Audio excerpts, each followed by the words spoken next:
Martes 5 de julio del 2022, muy buenas noches con todos, bienvenidos a la Escuela de Formación Política del Quinto Poder. A nombre de Pedro José Freile, presidente del Quinto Poder, les doy la bienvenida. Continuando con lo que es el módulo de Historia de la Política del Ecuador, justamente tenemos a nuestro querido expositor, que es politólogo Osvaldo Herrera, quien nos va a compartir hoy día, en secuencia del tema anterior. Bueno, el tema de hoy se llama Entre Hurtado y Febres Cordero. Entonces, la semana anterior tuvimos una conversa un poquito de lo que era Roldós, Hurtado. También hubieron preguntas de Febres Cordero, de Rodrigo Borja, pero para irnos, no irnos saliendo de contexto, entonces vamos a ir acorde a lo que nos toca hoy día, ¿no? Así que muy buenas noches, Osvaldo, y por favor, cuando tú desees, podemos comenzar. Empecemos. Bueno, la semana anterior quedó una pregunta que fue como reiterada, fue ¿qué hicieron por los agricultores?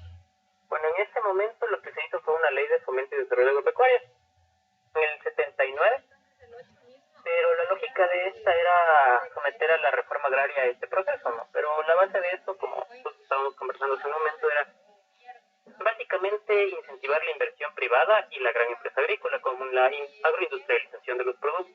Entonces, nuevamente se ve que el Estado no apoya a los pequeños y medianos productores, sino directamente trata de fomentar la parte del gran negocio, del gran capital. Y ahora vamos a entrar directamente con Osvaldo Hurtado. Bueno, después del fallecimiento del presidente Roldós, Osvaldo Hurtado, al ser vicepresidente, toma el poder y su segundo al mando va a ser León Roldós. En un inicio, como les había mencionado, Osvaldo Hurtado había sido acusado de comunista por los sectores tradicionales de la política y también de los sectores económicos. Pero en el giro que va a dar su gobierno se va a ver que no es tanto comunista, sino más bien un tipo pragmático. Lo que hace Hurtado es básicamente algo práctico. Y el país está mal económicamente, pues ya hay que corregirlo. Él lo va a hacer de una manera muy rápida y sin tomar en cuenta los criterios de diversos sectores políticos o actores políticos del momento, ¿no? En ese punto hay que tener en cuenta que en el Estado se da una representación a través de lo que es, en ese momento la Cámara de Representantes, que luego en el 83 se va a llamar Congreso.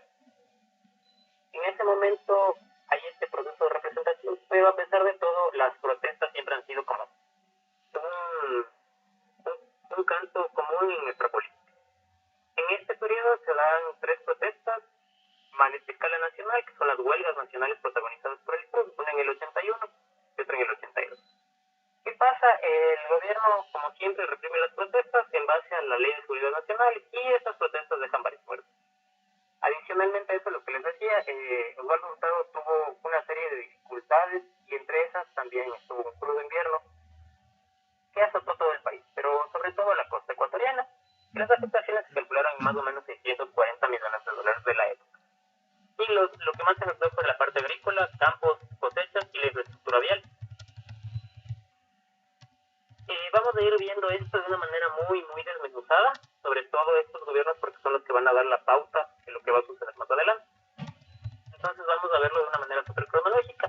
A inicios de 1982, en el primer año del gobierno de Hurtado, se evidencia una severa crisis económica. Y esta crisis económica, pues, ¿cuál es la alternativa que Hurtado tiene a esta crisis? ¿Será cobrar más impuestos a los ricos? ¿Mejorar el sistema tributario?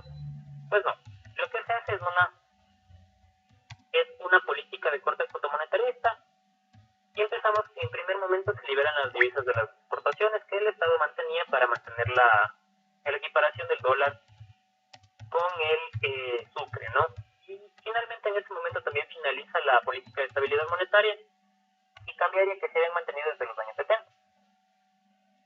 En este momento tenemos lo que es la Junta Monetaria, que plantea como una especie de consejería al Ejecutivo, básicamente cosas como la liberalización de las exportaciones, la agroindustria, la disminución de los aranceles y el estímulo a la inversión extranjera. Básicamente lo que se hace también es pedirle al Ejecutivo que elimine ciertos subsidios y que reduzca el gasto público, lo cual va a ser la tónica de todo este periodo. ¿Sí?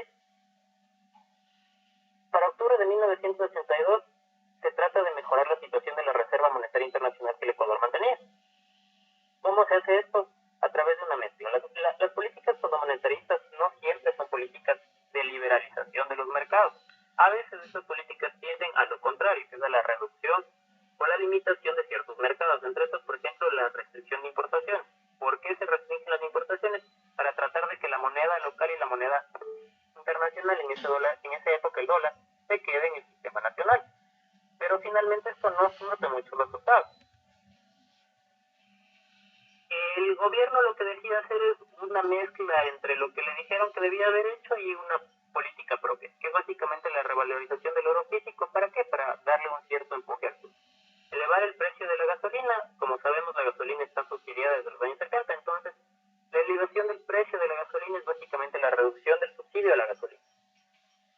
Adicionalmente, como les había comentado, en la década de los 70 se da un proceso de subsidios a diversos productos de la canasta básica, entre estos la harina de trigo y también el trigo nacional. El trigo nacional no tenía en sí mismo un subsidio, lo que tenía es lo que tenemos ahora, un precio oficial de venta.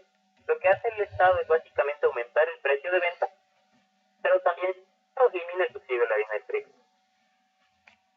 Hurtado lo que va a hacer en 1983 es una propuesta de reformas que van a dar la pauta para lo que va a pasar hasta la actualidad. La reforma una de las más importantes de este momento es justamente la posibilidad de que el presidente presente decretos, leyes de carácter económico urgente. Lo tenemos hasta la actualidad. Y como ustedes sabrán, ahora para que un proyecto de ley de naturaleza económica urgente sea discutido se tienen 30 días de la Asamblea. En esa época eran 15 días. Estos decretos, si no eran discutidos en los 15 días y aprobados o denegados, pues entraban en vigencia por el Ministerio de la Ley, como pasa ahora. Esta es una reforma que se le debe atribuir enteramente a Osvaldo Hurtado. Antes de él, la Constitución del 79 no tenía esta reforma.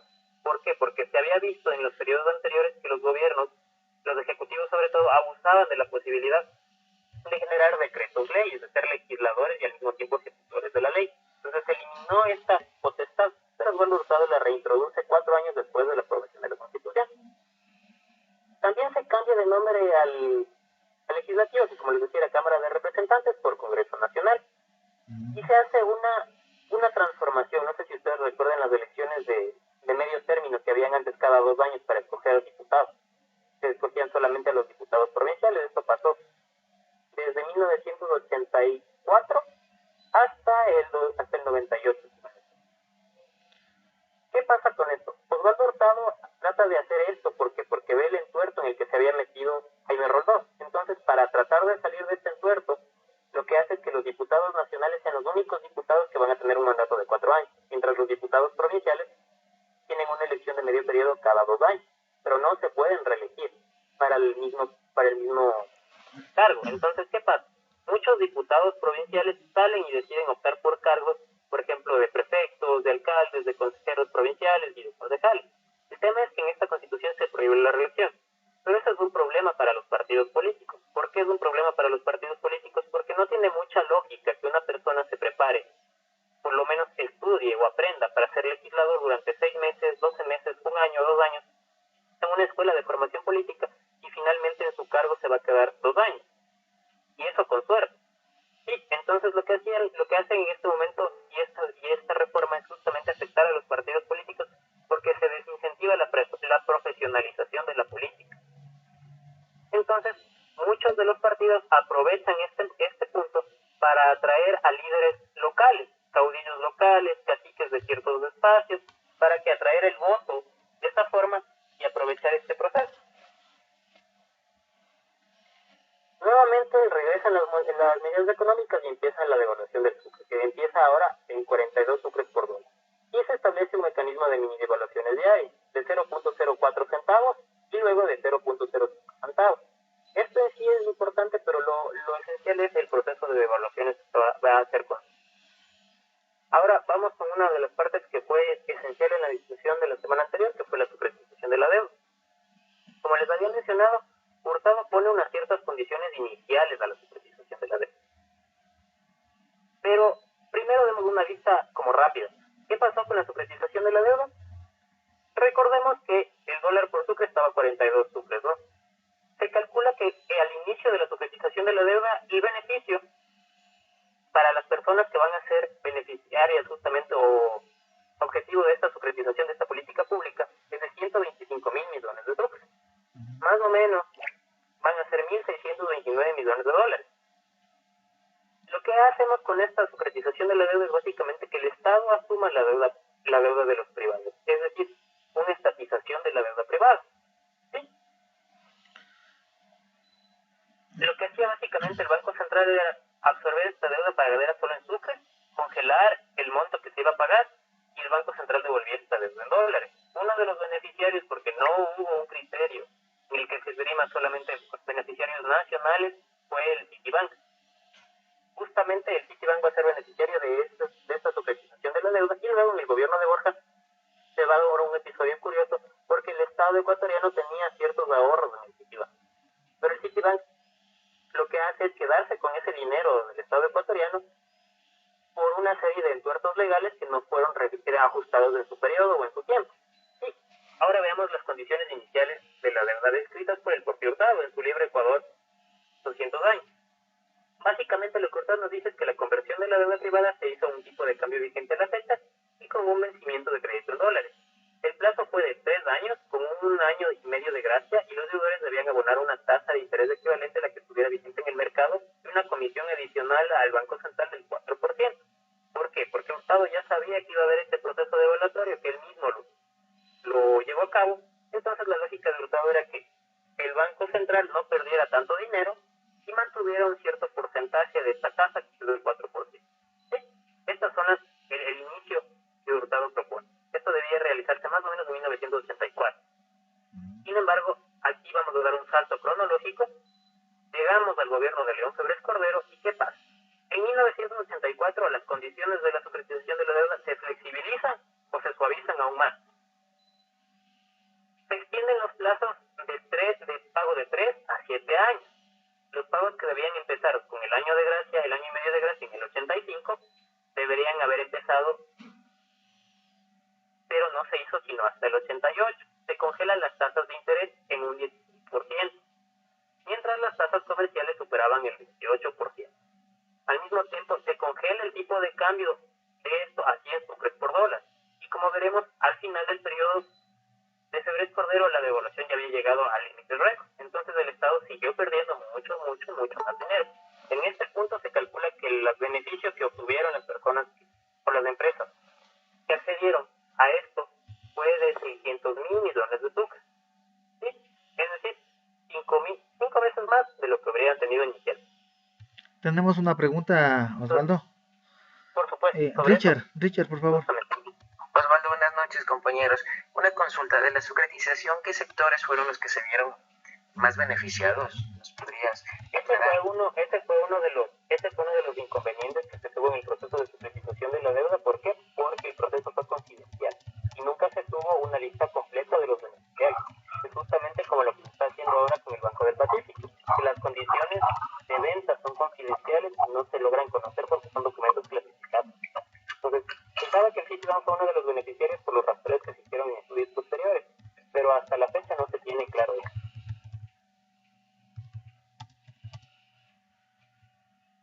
José también quiere ser. Don José. Bueno, a ver, básicamente algo en poco tiempo que tú estuve averiguando y según lo que conocían también, Finansur también se benefició de ese tema y en su tiempo tengo entendido que Lazo era gerente de Finansur.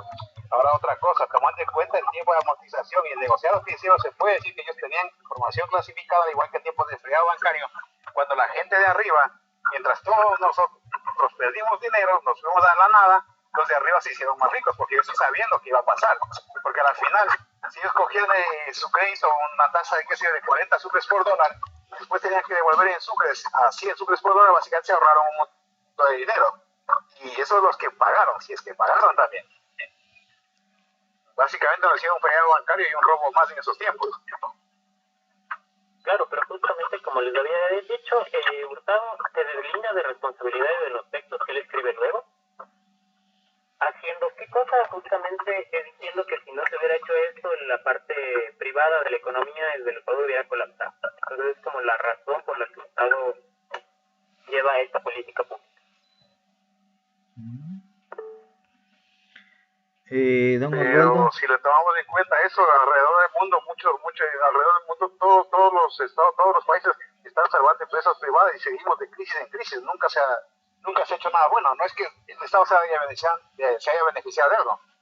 Los únicos que se benefician son los privados y los grandes empresarios, porque de todos los crisis que se han visto, no se han visto castigos, penalidades ni nada. Exactamente. Justamente una de las continuidades y de los temas y conceptos que van a estar durante todo este periodo hasta, bueno, incluso en el periodo de Correa, yo diría que es normal desde los años que se regresa a la democracia y los años anteriores de la democracia, desde la inauguración de la República del Ecuador, justamente este proceso en el que el Estado beneficia al gran empresario. O sea, es algo que es inherente al menos del Estado ecuatoriano. Hay otros estados que lo que hacen es dejar que las empresas que quiebren tengan que quebrar, porque ellos se juegan en otra arena, que es la arena económica, mientras el Estado está en otra arena, que es la arena política.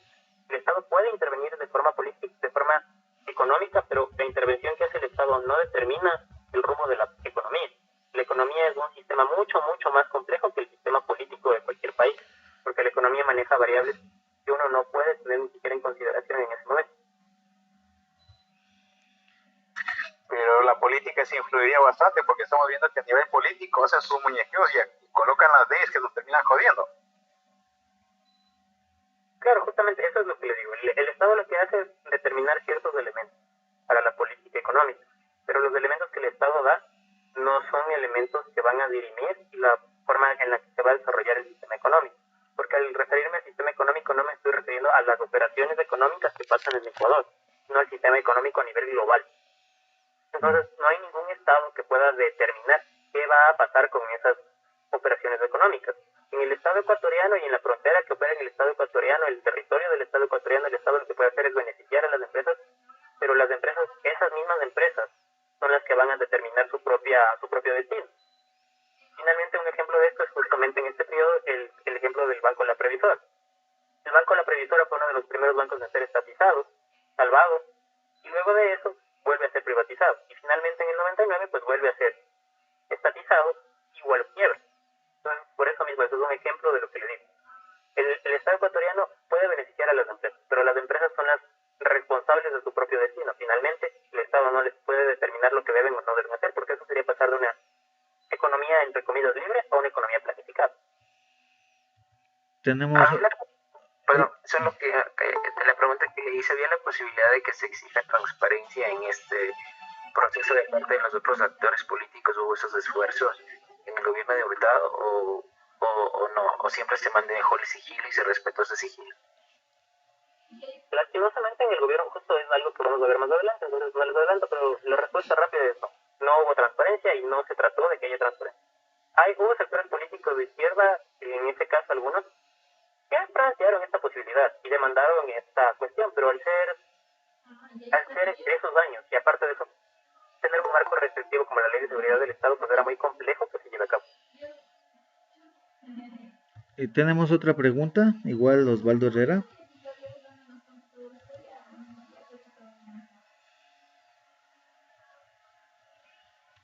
Don Osvaldo, no le escuchamos, de pronto el micrófono está apagado.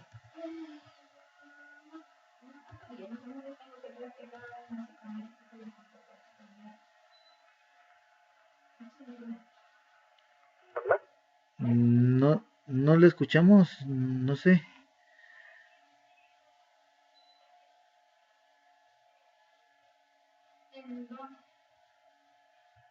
Ya, ahora recordemos algo que también nos habían consultado, que era los grupos económicos y su relación con el poder.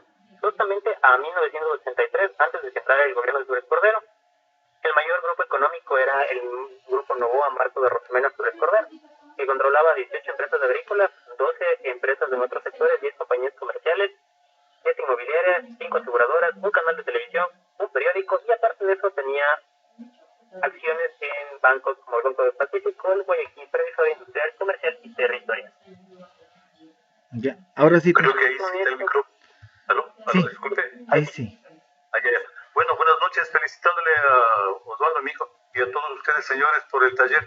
Mi pregunta es bien concreta, tal vez tengas los datos o no tengas los datos. En el gobierno de Hurtado, a qué tipo de cambio él tenía el dólar y a qué tipo de cambio dejó. Esos son sinónimos a breves rasgos de la debacle económica que hizo este señor Hurtado. En estos tiempos ya apareció Maguad manejando el Provido o las otras empresas. No me acuerdo. Maguad era ministro de Trabajo. Lo que pasó con Maguad fue un tema de... Bueno, ya se vio la política de la democracia popular, la democracia cristiana. Sí, Y lo que se hizo fue que hubo una huelga en Vicuña, y lo que Maguad hizo fue mandar a la policía, y al final los manifestantes que eran operarios de la fábrica Vicuña fueron desarticuladas la... Sí, él apareció manejando las empresas de suministros vitales de Provida y no me acuerdo la otra, la ENAC. cuál empresa era. Pero mi pregunta es concreta esa. ¿A qué tipo de cambio cogió el dólar este señor Hurtado y a qué tipo de cambio dejó? Ahí se puede ver cómo el país se va hundiendo cada vez más. Sí, eso nada más, no, y gracias. Si mal no estoy, empezamos con 25 sucres por dólar y terminamos con 60. Terrible. Por el tema de las mini devoluciones diarias que se hacían justamente. Sí, es un beneficio y esa información que oí, son informaciones reservadas que se manejan solamente en los grupos de élites políticos, en ese círculo cerrado que siempre se ha manejado, igual que los gastos reservados, se ha manejado. Bueno, el tema del tipo de cambio es de fácil acceso en el Banco Central, está para todo el acceso los deudores, de los mercados. Las empresas de los deudores, eso no es accesible porque eso se hizo bajo sigilo. Igual que pasa ahora con la CFN, hay pocos acreedores, digamos pocos deudores que han seguido llevando más de 50 millones para arriba, mientras las personas de abajo piden un crédito de 500.000, 1 millón, no hay para ellos. Igualito, no ha cambiado nada. Bueno, eso disculpen, ¿no? Gracias. Seguimos entonces. Bueno, Febres Cordero, todos sabemos que Febres Cordero enfrentó a Rodrigo Borja y ahora el famoso debate que se pasó por este programa de investigación, que es 360. Básicamente en la segunda vuelta gana Febres Cordero, pero por un estrechísimo margen de 82,000 votos. Es decir, su gobierno también no tenía la legitimidad de haber ganado con un margen muy, muy amplio. Entonces hay que recordar eso también. ¿Qué hace Febres Cordero? Básicamente Febres Cordero hasta ese momento es el gobierno que más se le puede acusar de neoliberal. Como les había dicho, en 1984 ya estábamos en 66.5 sucres por dólar, hemos estado con 25. Pero lo que hace Febres Cordero es llegar al Estado y empezar a liberalizar los precios de la canasta básica, es decir, eliminar el control de precios que se tenía. Empezamos con la devaluación, pero Febres Cordero genera dos mercados. Un mercado oficial, que es el mercado marcado por el Estado, y un mercado sin intervención. El mercado sin intervención ya estaba en 96.56 sucres por dólar. Ya, en base a esto tenemos que tener en cuenta que todo el periodo de Febres Cordero va a tener una férrea resistencia de diversos sectores, tanto populares como sindicales. Aquí vamos a utilizar el nombre o el concepto de oposición popular para referirnos a sectores sindicales organizados. ¿Por qué sectores populares, a pesar de que no lo hayan sido completamente? Porque es como el imaginario colectivo que se tiene desde ese momento, de que el PUD era como el sector representativo en oposición al gobierno de Febres Cordero. Como les había dicho, el gobierno de Febres Cordero sigue la tesis fondomonetarista de corte liberal, básicamente aumentando, bueno, en este caso eliminando el subsidio a los combustibles, que aumenta directamente su precio en un 60%. Esto al iniciar su primer año, en los primeros meses de gobierno. Como les había dicho, el PUD se mantiene bastante activo en este periodo y para 1985 se genera otra huelga en enero, es decir, acordémonos que el gobierno en esa época empezaba el 10 de agosto y para enero ya se había generado una primera huelga, 5 meses después de COVID. ¿Sí? En este caso, el gobierno de Febres Cordero se va a caracterizar por un uso desmedido de la fuerza pública para reprimir a las manifestaciones y en esta huelga ya se dejan 6 muertos. Este periodo es una época convulsa de la historia del Ecuador. Entre esos tenemos que se da una explosión de un taco de de dinamita en un barrio popular de Quito. Y Febres Cordero empieza en 1985 este tema de lo que hoy es bastante cotidiano, tal vez en nuestra política, que es llamar a cualquier cosa guerrilla, llamar a cualquier cosa narcoguerrilla. En esta época ya se da ese primer proceso.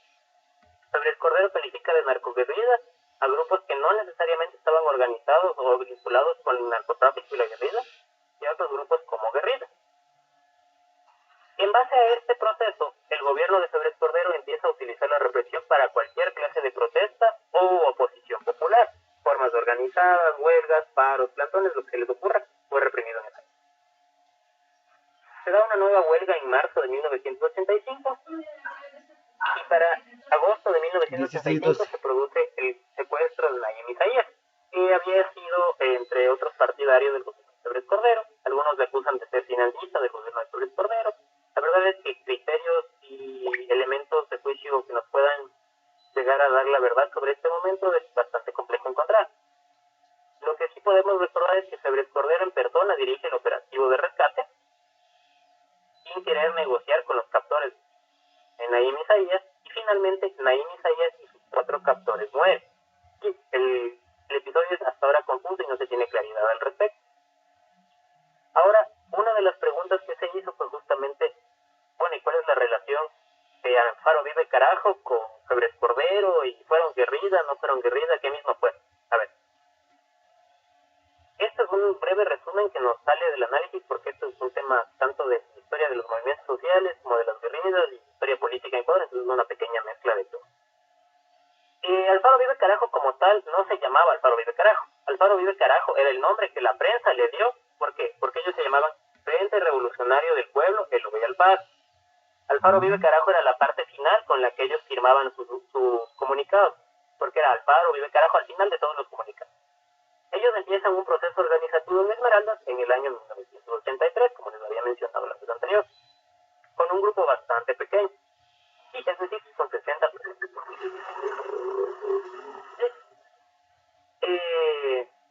Para 1983, Arturo Jarrín, que es el líder y la cabeza más visible de Alfaro Vive Carajo, Mireya Cárdenas y Edgar Frías anuncian ya desde la clandestinidad en una rueda de prensa la existencia de Alfaro Vive. Una de las cosas más particulares de Alfaro Vive Carajo y de por qué fue tan fácil su eliminación como guerrilla, como organización, como ustedes le quieran ver, porque es un criterio que todavía no está dirimido entre las ciencias sociales, al menos aquí en Ecuador, es que Alfaro Vive Carajo no quería ser como la izquierda tradicional de ese momento. Alfaro Vive Carajo quería desmarcarse de todos los procesos de izquierda anteriores y de los procesos actuales que se estaban llevando a cabo. ¿Por qué? Porque Alfaro Vive Carajo no tenía una ideología como tal.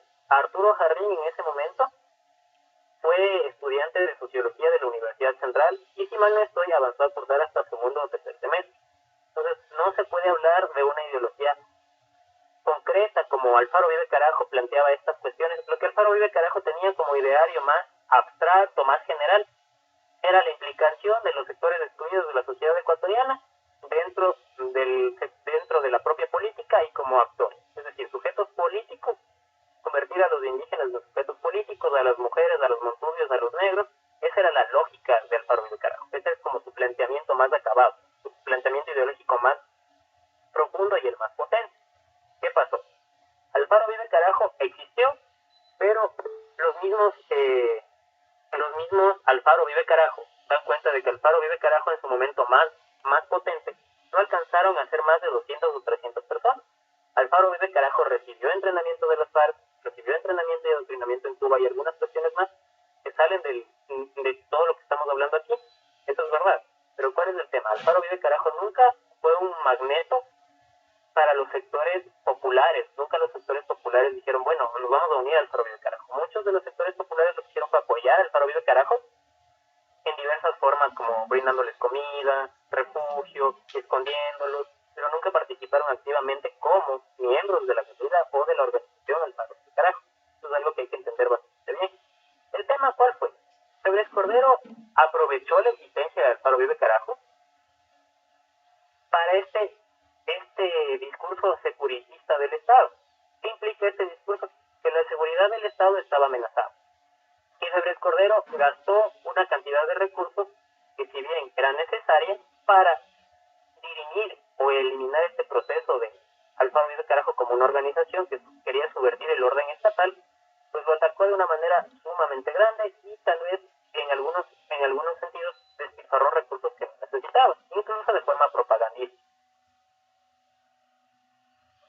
Entonces, para los propios Alfaro Uribe Carajo, que sobrevivieron a los procesos de Febres Cordero, lo que hizo Febres Cordero fue que Alfaro Uribe luzca mucho más grande de lo que realmente era y que parecía que esté en todas partes.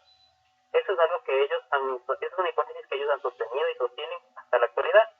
Aparte de eso, hay que recordar que hay varios casos de desapariciones y de falsos positivos de Carajo, o de guerrilleros que fueron asesinados con sentencias de extrajudicial. Tenemos el famoso caso de los hermanos Restrepo, el caso de Consuelo Benavides, y un caso menos conocido es el caso de Sayonara Sierra. Sayonara Sierra era pareja sentimental de uno de los guerrilleros del Alfaro Uribe Carajo. Ella estaba descansando con su pareja en un edificio de seguridad, o piso franco como ellos le llamaban, a uno de estos espacios. La policía los logra identificar y finalmente Sayonara Sierra fallece producto de estas ejecuciones extrajudiciales. Hay dentro de todos estos procesos y dentro de algunos documentales, también el de Alfaro Uribe Carajo, está uno de los testimonios, por ejemplo, de Silvio Benavides, hermano de Consuelo Benavides, que llama todo este proceso de vulneración de los derechos humanos. Es un proceso sumamente desgastante. Ellos tuvieron que acudir a instancias internacionales y finalmente sus padres fallecieron después de un proceso de desgaste psicológico y emocional sumamente grande. Finalmente, lo que hicieron con el caso de Consuelo Benavides fue pagar una suma de dinero como indemnización que el Estado le dio a la familia Benavides.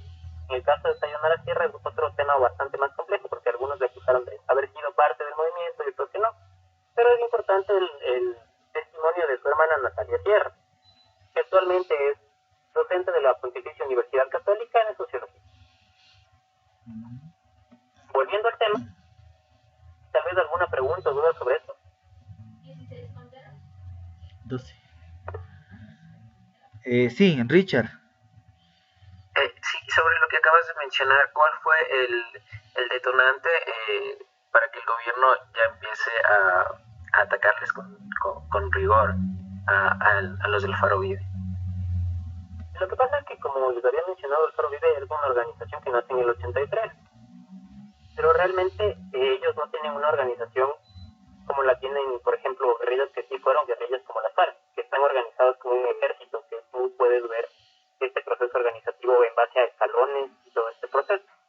Lo que hizo en el criterio de los investigadores justamente este proceso de ataque que se dio en el 84, bueno, no fue un ataque, fue una explosión de un taco de dinamita en un barrio popular de Quito, que empezó todo este proceso de crear el servicio de investigación, el PIS-10, los escuadrones volantes, el apoyo que recibió Ecuador por parte de Israel como consultoría de seguridad y todo este tema.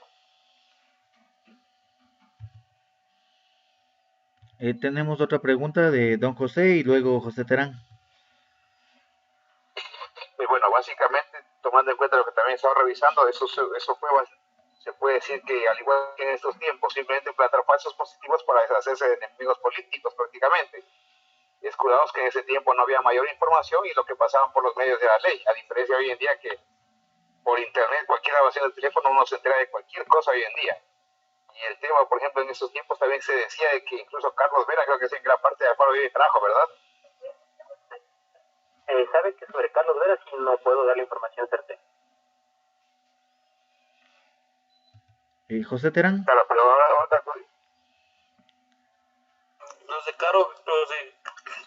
Alfaro Uribe Carajo querían sacar un grupo político que era más populista que los tradicionalistas, ¿no? Porque desde Osvaldo Hurtado hicieron grupos hicieron muy populismo, por lo cual ellos querían tumbar el sistema político que había de ahí, por lo cual León Febres Cordero no les dio la oportunidad porque les quitaban su poder político, como decir, hasta ahora son dueños de la hacienda, ¿no? Hablemos de los Nebo, manejan todo Guayaquil con social cristianos, ¿no? Y siempre van a estar porque es el dueño de la hacienda. Aquí en Quito pasó casi lo mismo, ¿no? por lo cual Alfaro Vive Carajo querían quitarle ese protagonismo, pero hasta ahora no los podemos quitar, ¿no? Claro que nunca se iba a hacer guerrilla, porque ellos nunca fueron a hacer guerrilla, sino a querer educar al pueblo, pero como muchos, como dice el compañero, la compañera que Lenín Moreno también fue, y quedó ahí, creo que quedó inválido, ¿no? Por lo cual hubo una secuela que todo el mundo se unió para podernos tener ahora como estamos, ¿no? Porque solo somos empleados de Hacienda, como dije una vez, porque no podemos ser del yugo de los guayaquileños. El tema del paro, bueno, Moreno fue miembro del MIEP, el Movimiento Izquierda Revolucionaria, que es otro movimiento que trató de plantearse como una organización con fines militares revolucionarios.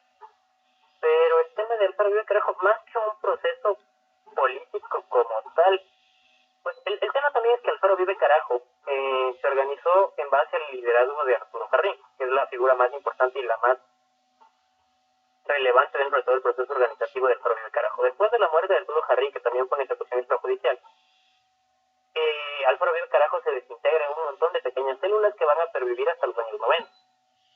Entonces, se puede ver cómo el proceso realmente organizativo del Alfaro Vive Carajo no era un proceso orgánico, no era un proceso de estructuras, de bases consolidadas, sino más bien un proceso guiado por un líder carismático que en ese momento era Arturo Jarrín. Después de la muerte de Arturo Jarrín, pues el movimiento Alfaro Vive Carajo se desintegra y empiezan a haber ciertos espacios donde hay pequeños movimientos que reclaman ser los herederos legítimos de la ideología, que como les expliqué realmente no estaba acabada, no era una ideología concisa, coherente, fue más bien un invento de un proceso de querer siempre cambiar y innovar, pero no llegar a un punto claro. Entonces, fue como más o menos este. De hecho, que Lenín Moreno no fue como revolucionario que quedó parapléjico, sino que fue más bien posteriormente en un asalto, según lo que había escuchado. Pero la verdad es que de Lenín Moreno tendría que volver a revisarlo. Pero volviendo al tema, ¿alguna duda o alguna cuestión zanjada sobre Sí, esto? don José también está con la mano levantada.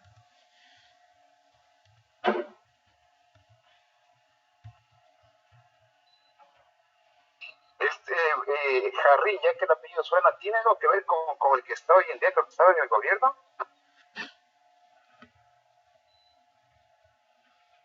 Jarrín, el ministro Jarrín.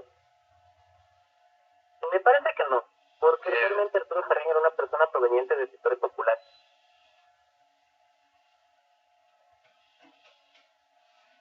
Sí, porque básicamente escuchaba el otro día algo de que... Sí, porque básicamente yo escuchaba de que muchos de las disculpadas de las viejas momias políticas hoy en día con Lazo están otra vez arriba y a través de los gobiernos se han seguido ahí. Sí, bueno, en realidad, sí, pero denme un segundito que algo de aquí nos saltamos. Por favor, un minuto. Ya, esto era lo que les quería decir del gobierno de Hurtado, que era justamente algo relacionado a la coyuntura actual. A ver, la función ejecutiva dentro del propio gobierno de Hurtado tuvo una serie de roces, porque León Roldós tenía una afiliación a la izquierda. Entonces, las medidas económicas llevadas a cabo por Hurtado se veían como medidas de derecha. ¿Sí? Y lo que hacía Hurtado básicamente, y en sus propias palabras, esto fue sacado de una entrevista que le hicieron, es básicamente que para la toma de medidas económicas ellos no consultaban ni a ministros, ni partidos, ni a diputados. Lo que hacían era mantener en confidencialidad las medidas y las informaban pocas horas antes a las personas dentro de su propio gabinete para evitar las propias pugnas con León Roldós. Si ustedes ven la política actual, al menos las medidas económicas que toma Guillermo Lasso, tienen mucho de este componente. Guillermo Lasso dice, por ejemplo, voy a tomar una medida económica X, ¿ya? Y luego esa medida económica queda en el aire flotando un mes, 2 meses, y de repente, en el momento menos esperado, como un chasquido de dedos, aparece la medida económica. Y esto es por algo que Pedro José Freire lo ha criticado en varios momentos al gobierno del propio Guillermo Lasso. Es justamente el señor Lasso deje de gobernar con la democracia popular y gobierne concreto. A mi parecer no es una crítica acertada justamente por este proceso, porque se caracteriza y es compatible con el gobierno de los diputados. Entonces, este es un criterio que no se puede olvidar. Es algo sumamente importante porque se está llevando a cabo un proceso político muy parecido al proceso de los resultados. Al menos en este tema de las políticas económicas. Don José. Pero básicamente tomando en cuenta eso de ahí, entre comillas, que se mantenga en confidencialidad, pero sería solamente para el pueblo, porque entre ellos se las saben todas. Porque cuando un feriado bancario, como digo antes, yo tuve un conocido que me decía, yo me decía 1.000 millones de soles en ese tiempo, y vino alguien y me dijo, ¿sabe qué? Yo, qué feo, le avisaron que estaba en feriado bancario y dijeron, cambia dólares. Y ahí que casi ni luego se hicieron nada. Básicamente, solamente la gente de arriba entre ellos son los que tienen información, pero nosotros no. O sea, los de abajo no se les dice nada. Los de abajo, pues, ya está todo jodido. En el tema del feriado bancario, según lo que yo tenía entendido, igual por registros históricos y las propias cosas que he revisado, fue una medida más que improvisada. Que un día se le ocurrió a Nahuatl. ¿Por qué? Porque justamente los medios de comunicación y algunas personas dentro de los círculos de poder habían dicho que se va a producir un feriado bancario, que se iba a dar el feriado bancario. Justamente esta noticia falsa o bulo lo que hizo fue apuntar todas las cámaras a que en algún momento se iba a dar este feriado bancario y finalmente fue así. Entonces, hubo procesos que es cierto, que tienen información reservada. Por ejemplo, hay muchas anécdotas que se cuentan que son tal vez secretos a voces o anécdotas que tal vez nunca pasaron, no sé. Que, por ejemplo, cuando Álvaro Noboa estuvo de presidente de la Junta Monetaria,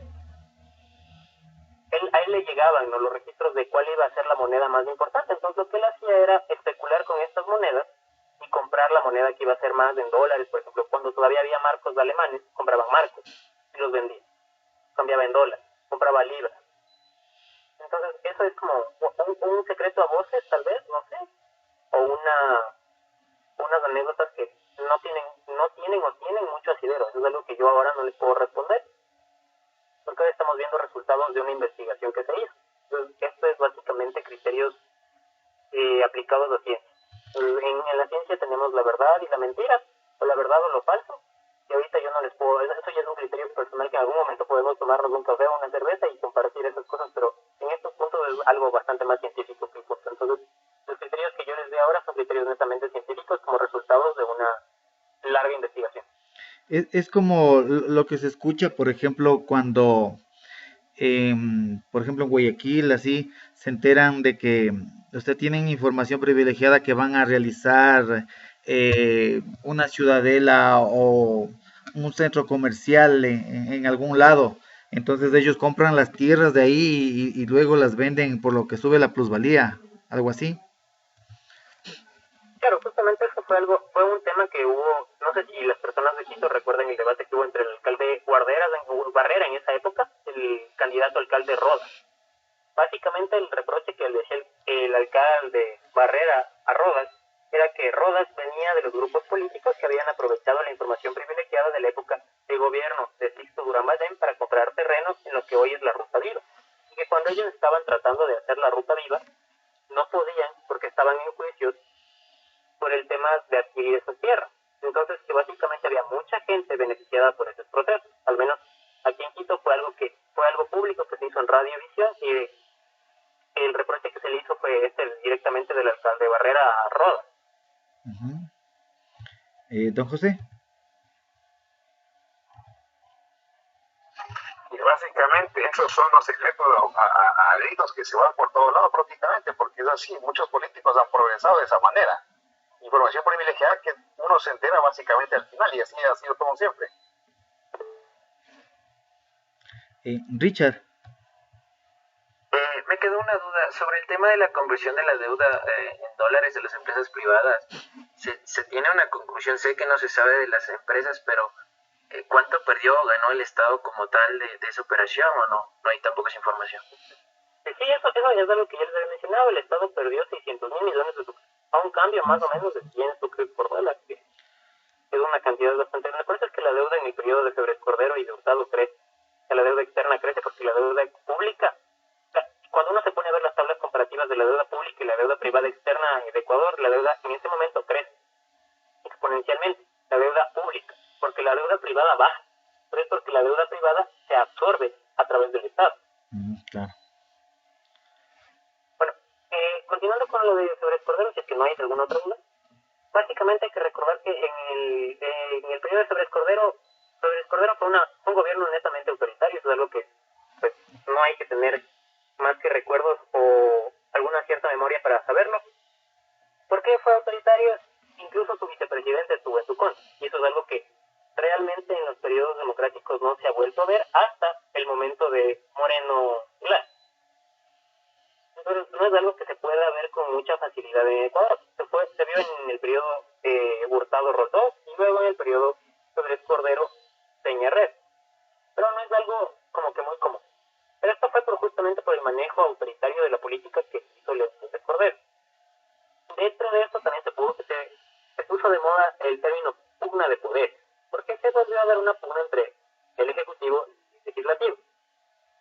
Pero Sobres Cordero tuvo esta elección de medio término que introdujo el señor Hurtado. Entonces ahí pudo desarmar todo este proceso y manejar en cierta medida de forma más equilibrada la política, pero hasta 1985 pues hubo una verdadera pugna entre las fuerzas de izquierda y las fuerzas de la derecha dentro de la asamblea, bueno, no asamblea sino legislativo, en esta época Congreso. Pero finalmente hay que acordarse que para el 85 esto es importante porque ahora nos parecen enemigos naturales, ¿no? El Partido Social Cristiano y Fuerza Ecuador, que antes era el Partido Revolucionista Ecuatoriano de Abdalá Bucaram, que inició como parte de la CTP. Pero ¿qué es importante? En 1985 ellos fueron gobierno, ¿sí? El Frente Radical Farista y la CFP fueron gobierno. Muchos de los que apoyaron a Abdalá Bucaram luego fueron gobierno. En este proceso hay que recordarnos que se da una grave crisis económica. Esta grave crisis económica se agudiza por la caída de los precios del petróleo. Como les había dicho en la vez anterior, la clase anterior, tuvimos este proceso de que había que tener planes nacionales de desarrollo. En esta época se genera el Plan Nacional de Desarrollo de 1984 a 1988, pero al final no logra cumplirse absolutamente nada.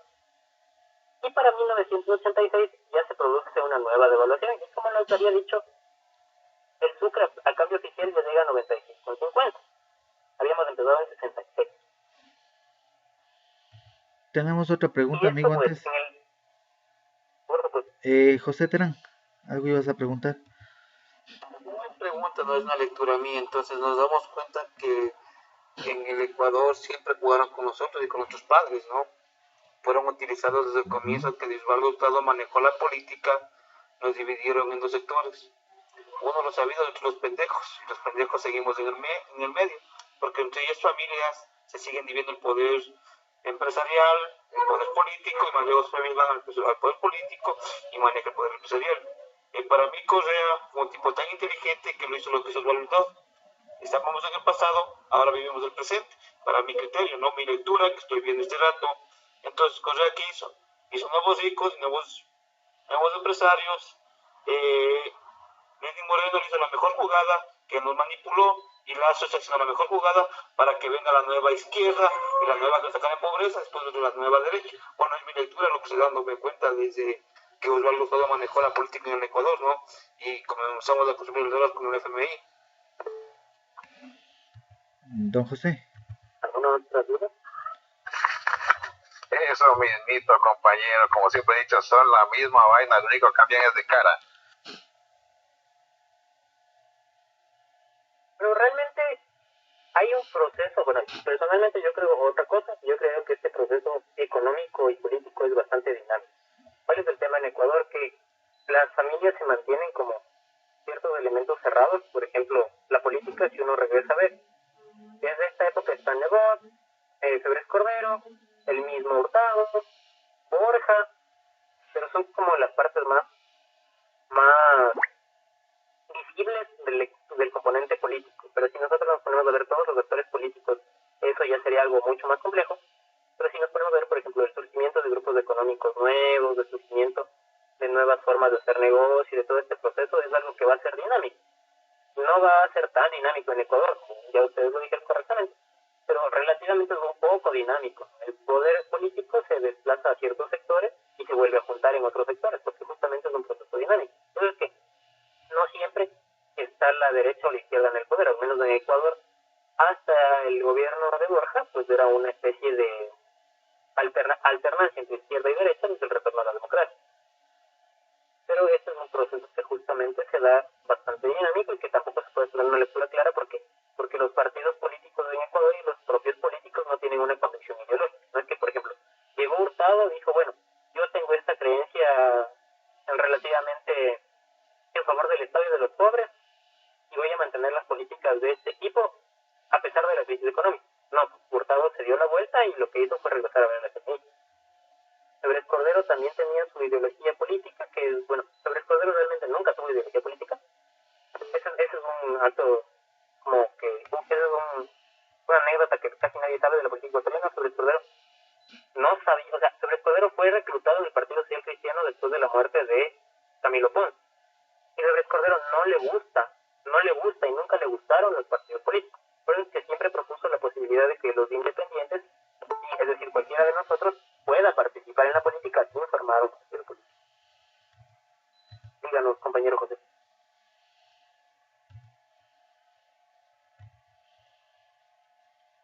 Estás con el micrófono apagado, compañero. Ajá.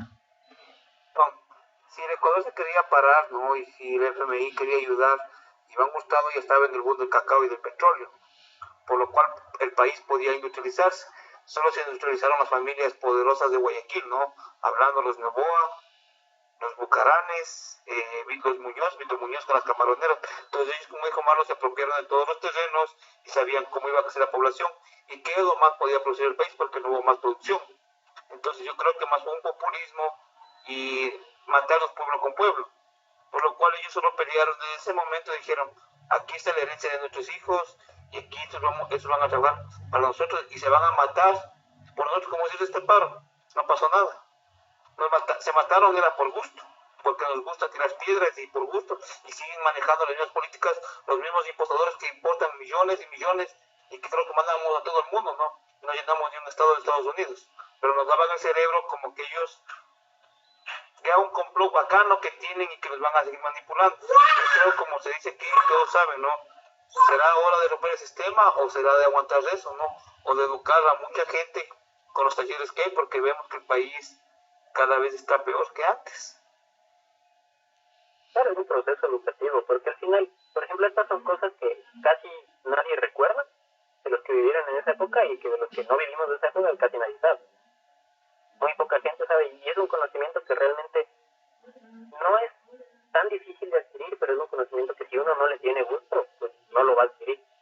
Entonces yo creería que es el proceso de formación el que debe ser masivo, realmente. Richard.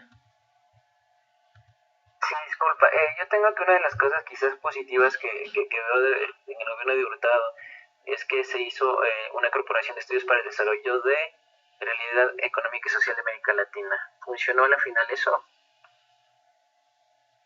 El nombre de la corporación es Corbe.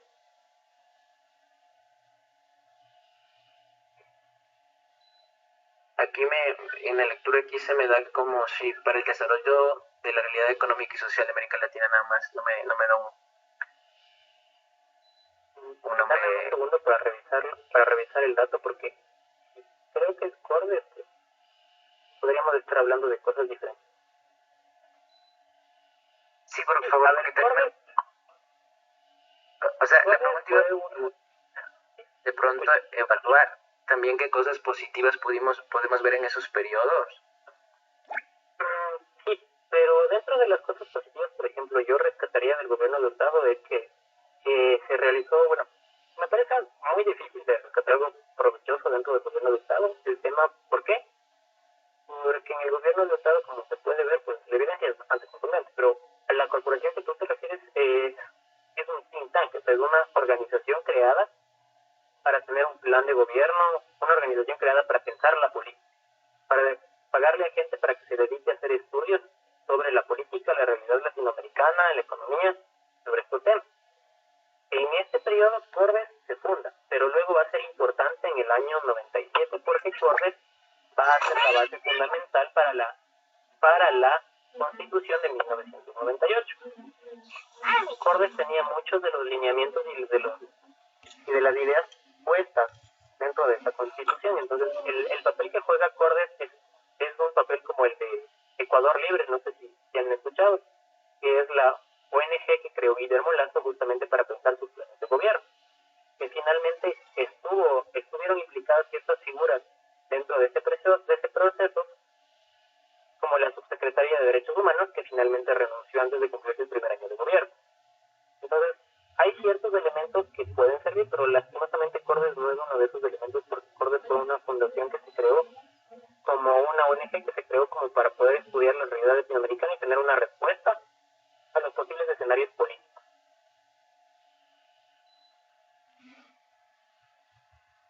José Terán.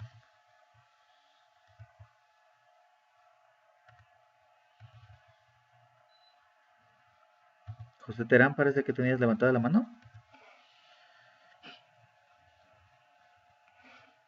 No. Entonces, continuemos, Osvaldo. Ya.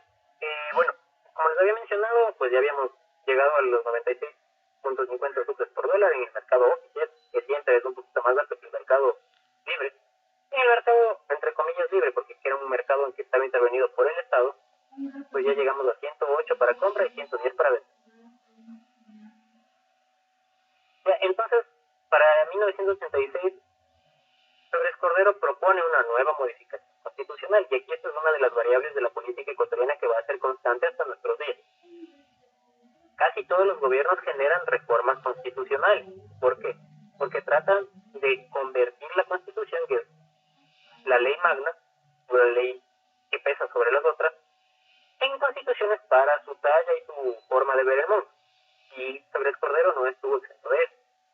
Tal vez una de las cosas positivas del gobierno de Hurtado fue que él no hizo este proceso en base a su forma personal, sino solamente para poder tratar de salir del agujero político en el que estaba por la pugna de poder con el legislativo.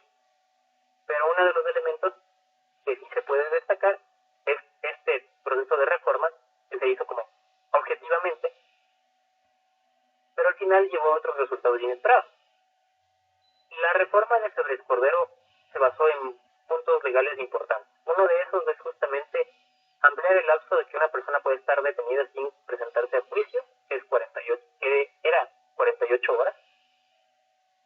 Excluir el derecho de habeas corpus a personas implicadas en casos de terrorismo, narcotráfico, plagio, secuestro y violación. El tema político, que es que los independientes puedan participar sin partido político alguno en elecciones populares. Aquí Febres Cordero ya ve el entuerto que es que cada 2 años hayan elecciones para diputados provinciales y propone nuevamente que se regrese a que los diputados provinciales tengan un periodo de 4 años. También quita o trata de quitar el Tribunal de Garantías Constitucionales, en esa época actual Corte Constitucional, esta posibilidad de suspender los decretos o leyes que considere inconstitucionales.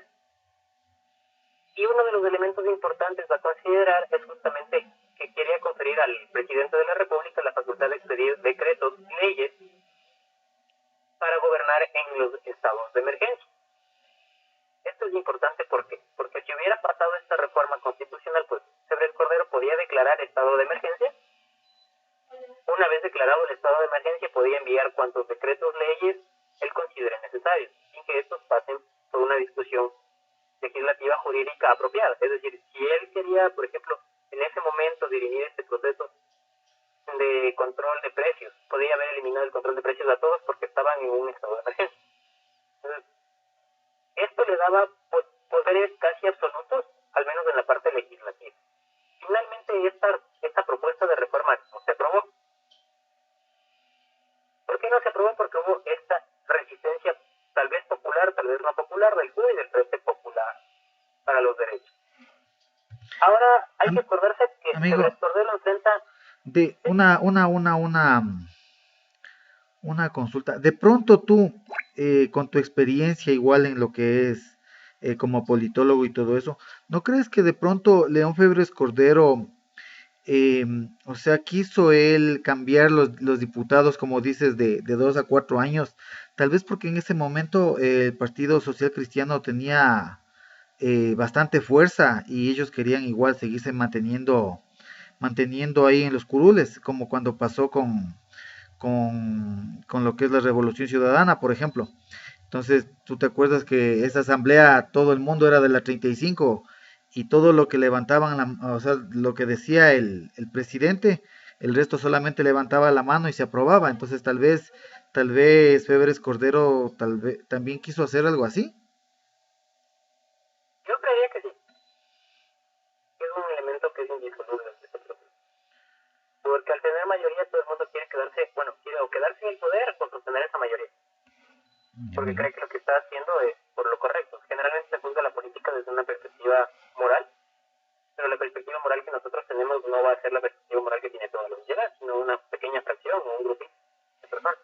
Entonces yo creería que Febres Cordero veía como absolutamente necesario tal vez este proceso. El tema es que Febres Cordero, justamente por todo este proceso autoritario que tiene y de desconocer todas las funciones del Estado y creerse el único electo popularmente, se enfrenta a oposición dentro de la propia estructura del Estado, como el levantamiento que hace el general, el comandante, teniente general Fran Vargas Pasos, que encabeza una revuelta exigiendo que se saque al ministro de Defensa, porque hay una logia, los hermanos del Sol, dentro del ejército. Entonces él pide como que un manejo más adecuado de los recursos públicos, algo más transparente. El régimen lo que hace es justamente tratar de aprobar esta reforma a través de un referéndum, de una consulta popular, y finalmente pierde en el 86. El no gana en 20 provincias, a pesar de haber tenido mucho dinero y todos los recursos del Estado. Después de haber perdido, Febres Cordero vuelve a anunciar una nueva serie de medidas económicas. La más importante es la desincautación de las divisas, la devaluación y la flotación del tipo de cambio. Esto es importante porque a pesar de que nosotros teníamos una serie de procesos devaluatorios, la flotación del tipo de cambio lo que hace es que las personas puedan especular con la moneda. Y al no tener ningún límite ni ningún respaldo, este proceso especulativo con la moneda lo que hace es que mucha gente decida no tener dólares. Digo, no tener sucres, disculpe. La costumbre. Entonces, el hecho de no querer tener sucres, ¿no? Entonces, básicamente lo que se hace es un proceso autodevaluatorio de la moneda constante. Finalmente, lo que se hace también es que se da una explotación de las tasas de interés. Eso también es algo que es básicamente una desregularización de la banca, porque no se sabe a cuándo te van a pagar tus ahorros ni cuánto vas a tener que pagar tú de un préstamo. De un día para el otro esto puede fluctuar. Y eso también es un problema, porque te da incertidumbre completamente en la economía. Aquí sigue el PUC como uno de los factores más importantes. Pero ¿qué pasa? Al darse esta pugna, justamente entre este proceso, entre el legislativo y el ejecutivo, se les da una amnistía a Abdalá Bucaram y Fran Vargas Paz y a las personas involucradas dentro del levantamiento militar. El legislativo les da esta amnistía. Pero Febres Cordero, en su, no sé si era terco, necio o solamente autoritario, decide desconocer esta amnistía. Y aquí es donde se va a dar el taurazo. Ya básicamente lo que hace es secuestrar a Febres Cordero y amenazar al ministro de Defensa de ese momento para pedir justo la liberación de Fran Vargas Pasos, y en este proceso se da un enfrentamiento en el que mueren dos guardaespaldas de Febres Cordero. Se pide que justamente se dé la libertad a Fran Vargas Pasos y se acate la amnistía general dada por el Ejecutivo, no, por el Legislativo, disculpen, a los implicados en el levantamiento de la paz. Pero no se hace caso. Lo que hace Febres Cordero es darle la libertad a Fran Vargas Pasos, pero no, a pesar de haber dado su palabra para que las personas implicadas en el taurazo tampoco tengan problemas legales más adelante, Febres Cordero no cumple. ¿Y qué pasa? Los comandos de ese momento son apresados, los que se levantan en el taurazo son apresados, torturados, y se les levanta un juicio verbal. Porque en este momento la justicia era justicia militar, entonces les levanta un juicio verbal. Ellos no tienen derecho a la defensa y son sentenciados a amplias penas de reclusión. Realmente aquí es lo que recuperamos el punto de Febres Cordero puede categorizarse tal vez como un gobierno neoliberal. Yo yo diría que lo más probable es que sí. ¿Por qué? Porque abre el Estado para un proceso de regularización de la economía y aparte de eso desarticula toda la institucionalidad del Estado. Como les había dicho, el ENAC era la empresa que se encargaba del almacenamiento, al menos de los granos, de trigo y de otros cultivos. Lo que tenía el ENAC era una serie de facilidades, ¿no? Por ejemplo, silos para poder almacenar, lugares para poder moler, y ellos compraban a los agricultores a un precio básico para subsistencia. Entonces, el agricultor producía y el Estado lo que hacía era comprar un número de sacos de los que ellos necesitaban. Pero lo que hizo Sabres Cordero fue aumentar el número de sacos que ellos tenían que llevar a todo este proceso de cultivo. Y lo que hizo fue desmantelar el ENAC. Ya no era una institución pública. Se fundó una empresa mixta con capitales privados. Pero realmente esto no tiene mucha lógica porque ya existía toda la infraestructura que el ENAC necesitaba. Entonces la empresa mixta lo que llegó fue llegar a aprovechar toda la infraestructura existente, cambiando de nombre, desarticulando la parte pública y perjudicando al pequeño agricultor. Dentro de esto hay otro punto que debe verse, que es el punto de vista de que el agricultor, y al tener siempre un precio de subsistencia de lo que produce, el agricultor no decide, entre comillas, racionalmente cuánto producir, porque ya sabe que siempre le van a comprar lo que él produzca a un precio mínimo. Entonces se produce una distorsión dentro de la economía. Pero a pesar de esto, este proceso se desarticula de un día para el otro, sin tener en cuenta todas las implicaciones sociales que esto iba a tener. Y como les había dicho en la primera clase, para cualquier política pública, cualquiera que sea, se necesita un proceso primero de estudio, luego de las implicaciones que la política pública va a tener, una población objetivo de la política pública, un objetivo que se quiere alcanzar con esta política pública, y luego del objetivo de la política pública, la revisión de la política pública, para saber qué sucedió. Pero esto no pasó. El ENAC lo único que hizo fue desarticularse de un día para el otro, y los agricultores vieron cómo su posibilidad de tener un precio de subsistencia se veía disminuida y menguada. Lo que les había dicho justamente, el Banco de la Previsora es como uno de los ejemplos más claros de lo que pasa con los procesos de saneamiento bancario que se hizo en Ecuador. El banco en el 77 se rescata con fondos públicos y se vuelve a privatizar en 1980. Y lo que pasó con el Banco de la Previsora fue que se privatizó a precio de grana plata. Como ya les había dicho, básicamente el hecho de poner a especular la moneda y las tasas de interés hace que generalmente provoca que las crisis económicas se profundicen. Y se da una inflación. Bueno, la inflación era algo común en el Ecuador de este momento, pero la inflación en este momento explota al 28.3% para 1986. Y finalmente, en el 87 la economía ya estaba mucho peor. Y de nuevo en el 87, pues Febres Cordero, no Febres Cordero, el Ecuador sufre un terremoto que causa pérdidas gigantescas y sobre todo la ruptura del oleoducto transecuatoriano. Entonces el Estado deja de producir lo único que le podía dar un poco de dinero, que era el petróleo.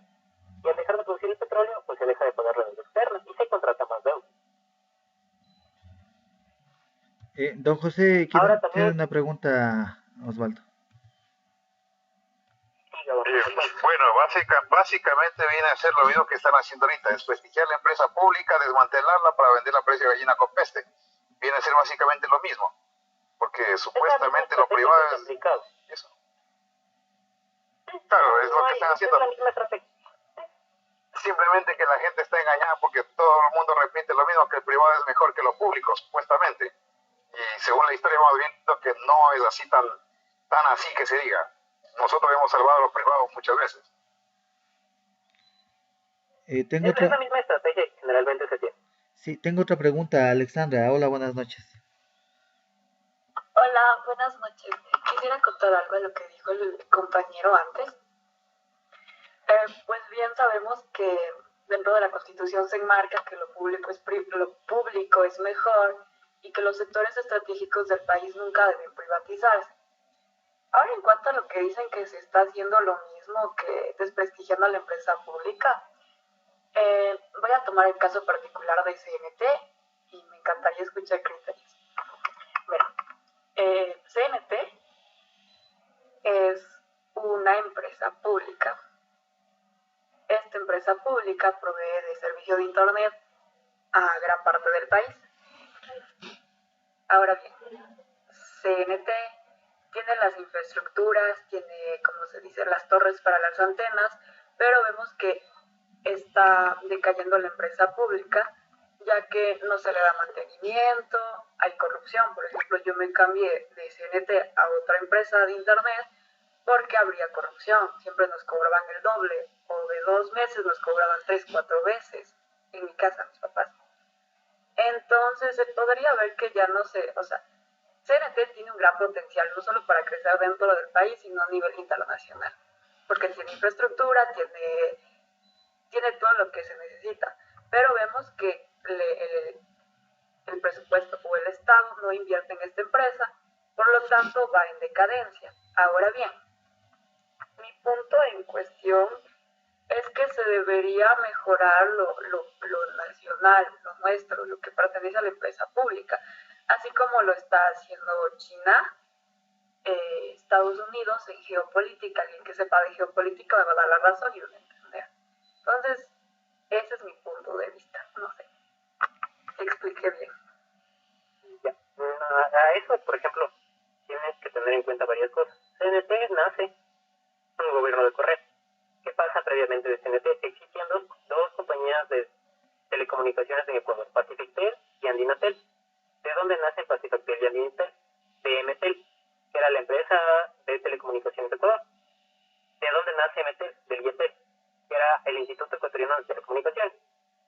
Entonces, lo que se hace primero del IETEL es una empresa fundada justamente en una de estas dictaduras desarrollistas militares, con el objetivo de potenciar este proceso de telecomunicaciones en Ecuador desde una perspectiva nacional. Luego aparece MTEL, solamente cambia de nombre. Pero a MTEL se le divide en dos, con el objeto de vender las empresas. Y ahí aparecen Pacifictel y Andinatel. Y estas empresas se capitalizan, entre comillas, para ser empresas mixtas.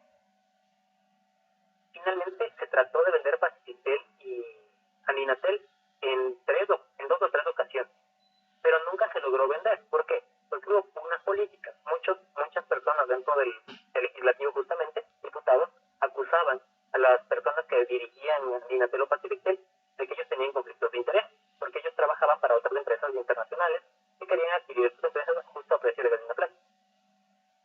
Entonces, en el gobierno de Correa, bueno, también dentro de esto tenían otra empresa de telecomunicaciones que era Alegro, que nació como una empresa de capital privado, bueno, mixto en realidad, que trató de capitalizarse a través de la inversión de pequeños socios que podían comprar acciones. Esto también fue como en el 2001-2002, como una alternativa a Porta en esa época y a Belsau. Antes de ser Claro, Porta y Movistar, Belsau. Entonces, lo que pasó es que tenía esta tercera empresa, y lo que hizo el gobierno de Correa fue juntar estas dos empresas, bueno, estos dos tipos de empresas, Andinatel, Pacifictel y Alegro, para fundar CNT. La lógica de eso es que el Estado podía invertir y ganar, pero el tema es que después de, bueno, yo creo que este tema de la mala administración pública para desprestigiar una empresa pública es una estrategia que generalmente se hace para poder vender la empresa pública de forma más económica. Hay muchas entrevistas ahora que señalan de lo que está pasando en el Banco Pacífico y lo que está pasando justo en CNT, que tú misma diste un ejemplo muy práctico. Si te cobran 2 o 3 veces el mismo valor, te cobran $10 o $20 más de lo que es el cobro normal, justamente tú te vas a empezar a quejar. Pero si no hay un verdadero control de todo este proceso por parte de los mismos organismos que son los que deberían controlar, que en este caso serían las telecomunicaciones, el tema es que viene desde la alta esfera pública, o sea, desde las autoridades del Estado. Entonces, tú puedes ver que desde el propio Estado se disminuye o se limitan los controles que pueden tener estas empresas. Al limitar estos controles de estas empresas, lo que tú haces es que los empleados o las cabezas o los rangos medios puedan ejercer temas de corrupción. Incluso las personas que están en la parte naval. Pero si no hay quien pueda ejecutar un proceso de saneamiento de la empresa, pues la empresa va a perder todo su valor a precio de mercado y vas a poder venderla a precio de gallina plata.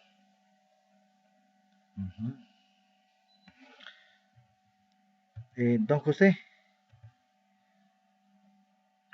Bueno, sí, básicamente justamente iba a tomar el tema de cuando entró Alegro, porque justamente en esos tiempos participé, a ver, no, South y Porta en ese tiempo ponían los precios que querían en el tema de telefonía. Una vez que entró Alegro y luego CNT, los precios se aterrizaron un poco. Ahora, por ejemplo, otro ejemplo de esa situación es Correos del Ecuador. Todos nosotros vamos viendo que cada vez hay más empresas de courier, más empresas de encomiendas que deben estar creciendo porque es muy rentable el negocio. Y resulta que coincidencialmente Correos del Ecuador quebró, entre comillas, porque no era rentable según lo que decían. Básicamente eso, simplemente lo que quieren es eliminar lo que es del Estado para dejar entrar a los negocios privados de intereses propios. Y muchas de esas empresas deben tener intereses con la misma gente que está en el gobierno. A ver, la lógica de la privatización de las empresas para el Estado es que las empresas que se privatizan son empresas deficitarias, empresas que gastan más de lo que ingresan, y el Estado tiene que subsidiar ese servicio. El caso de Correos del Ecuador es un caso muy particular porque se privatizó en este proceso de 1999 al 2000 y se volvió pública nuevamente, pero se privatizó sin tener en cuenta que no era una empresa deficitaria, era una empresa que ingresaba más de lo que gastaba al Estado, es decir, le daba una remuneración al Estado de lo que gastaba. Entonces, es un caso que se puede tener como paradigma, ¿no? Tengo Alexandra y luego Richard. Sí, yo iba a decir que sí es verdad que no existe un verdadero control en la parte de las empresas públicas. Yo estudio Derecho y en Derecho nos enmarca que no se puede sancionar a una empresa pública ya que afecta al ius puniendi del Estado. Por lo tanto, si una empresa pública hace horrores y barbaridades, nunca va a ser tildada como mala. Entonces, no existe ese control, en primer lugar, pero sí existe otro tipo de control, en el cual se sancionan a los administradores. Es decir, yo, entre comillas, digamos que soy la gerente de CNT, hago irregularidades. Entonces, todo el peso cae sobre mí. Por lo tanto, vemos que hay mucha discordia y mucha diferencia cómo se trata a una empresa pública que a una empresa privada. Y siempre se beneficia más, por ejemplo, yo, entre comillas, digo, soy el presidente de la República. Vendo una empresa, obvio voy a vender a alguien cercano o a alguien que me beneficie de forma directa o indirecta. O sea, siempre se ha visto este tipo de casos. No sé si esté bien, no soy ni de izquierda ni de derecha, pero poniendo el caso particular del Banco del Pacífico, se cierra una sucursal del Banco del Pacífico y al lado aparece la de otro banco. Y también hemos visto que me parece que en el gobierno de Rafael Correa, esa persona quiso comprar el banco, hasta incluso emitió una carta y una solicitud. ¿No se podría ver más esto de que se desprestigia las empresas públicas para beneficio de terceros? Claro, pero ese es un tema justamente social, porque finalmente, o sea, tú puedes apuntar todas las evidencias pueden apuntar a este proceso, pero mientras no haya una declaración pública o un elemento de convicción o algo contundente que pueda probar que el Estado, o bueno, no el Estado, sino una persona, pues en ese momento que ejecutó el cargo público, por ejemplo, mi momento, yo soy prefecto de Pichincha y tengo una empresa que hace carreteras. Y yo pues sé cuáles van a ser las carreteras más redituables.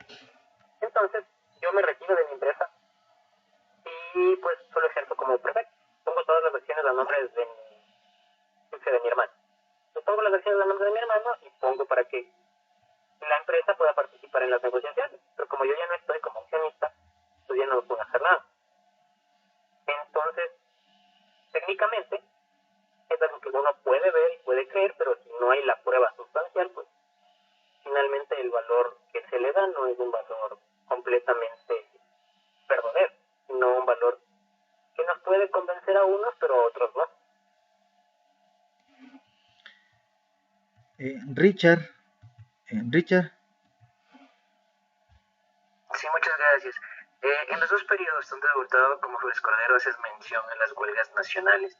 quisiera saber tu impresión sobre la fuerza que tuvo en cada periodo y de lo acertado de la respuesta gubernamental frente a estas. ¿Cómo fue?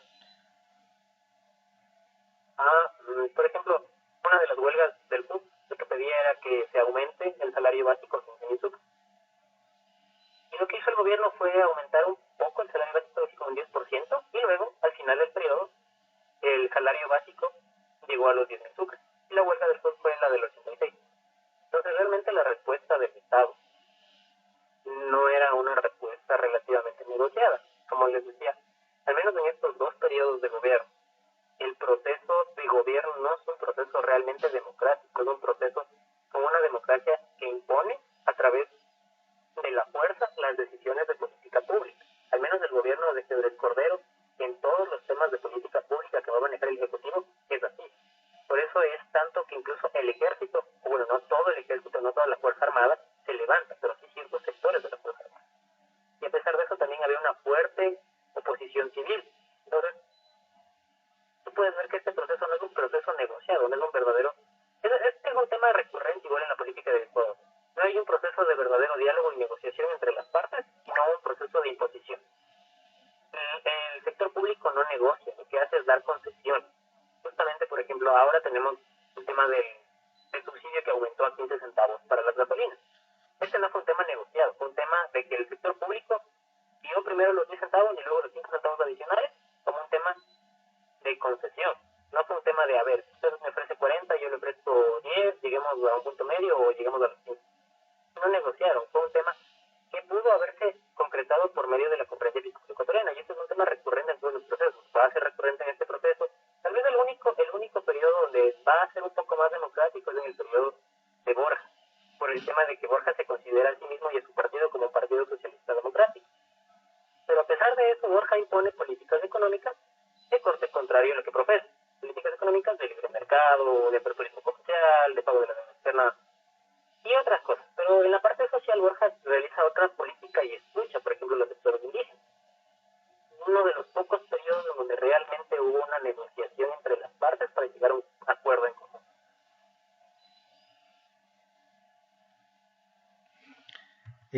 Por favor. Sí, tengo a don José y luego a Osvaldo igual. Ya, a ver, con lo que decía la compañera, el tema de los administradores de las empresas públicas. Básicamente ellos saben para qué los ponen, saben a lo que van y saben que pueden hacer lo que quieran porque no les va a pasar nada. Y no importa que cambie de gobierno, porque al final de cuentas entre bomberos no se pisan la manguera, si no toman en cuenta, ya llevamos 4 años del enemigo Lenín Moreno de Correa, ya estamos más de un año del enemigo Lazo de Correa y no hemos visto nada de nada más allá que pura propaganda. Don Osvaldo, por favor.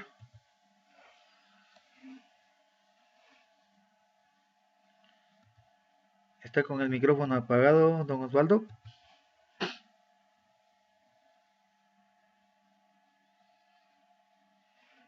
Ya, séptimo. Sí, solamente concluyendo así rapidito nomás, ¿no? En la exposición que hace Osvaldo y hace la comparación de la política de Osvaldo Hurtado con la de Lazo, tiene mucho que ver. Los asesores de Lazo, perdón, de Osvaldo Hurtado están trabajando con Lazo, pues, ¿no? Y alguno de esos es Diego Ordóñez, creo que un tipo muy extremista de ex demócrata popular, 1. 2, en realidad, toda la vida ha habido, en la edad yo tengo 67 años, toda la vida ha habido esta situación de la privatización de sectores rentables, ¿no? Ustedes no se han de acordar porque tal vez no nacieron, pero uno de esos fue los ferrocarriles del Ecuador. Imagínense lo que sería llevar en una carga que lleva tal vez un container, unos 5 containers, llevar en un solo viaje. Entonces, desde hace años se le acabó el ferrocarril del Ecuador, sí, hace años. Igual que está pasando ahora con CNT, que la señorita estudiante de Derecho participante decía, ¿cómo es posible? Igual hay un desprestigio, pero total y absoluto. Imagínense que yo voy a solicitar que por favor me den arreglando el internet, rota la fibra óptica, los dos jóvenes que vienen por acá, me dicen, nosotros tenemos que arreglarle, pero no tenemos los insumos, y yo le veo, y el muchacho se dio modo de medio arreglando. Yo me fui a la oficina y le digo, ¿pero qué pasa? Le digo, no hay ni los insumos. Entonces, imagínense cómo se está manejando la empresa pública, se está desprestigiando. O sea, si es para dar un ejemplo así nomás, existen controles, ¿no? Existen controles que espero que la gente joven haga respetar, controles que están en las diferentes leyes. Está en la ley de contratación tan manoseada que ha sido, está en la ley de la Contraloría General del Estado, el trabajo que tiene que hacer la Contraloría General del Estado, está en la ley de la Defensoría del Pueblo, que también ellos tienen que hacer controles, pero lastimosamente a veces nosotros por la distancia y tantas cosas más no se puede hacer eso. Y es necesario que se conozca todo ese tipo de leyes y hacer respetar. Y así para yo también no cansarles mucho.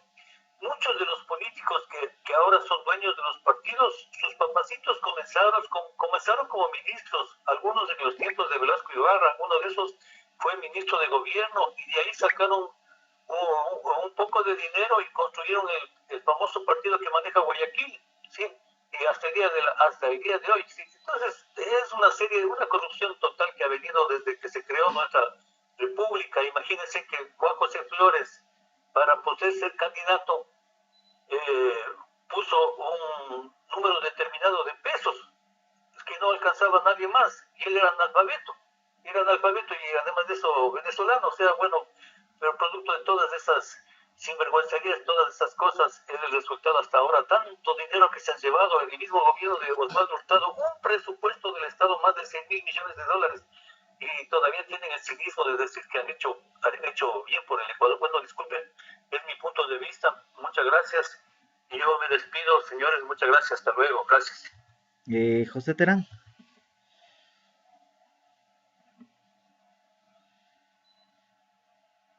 Lo bueno que ha hecho el Estado es marcar a los dos, porque los dos tenían un punto de vista muy bueno para llevar el país adelante.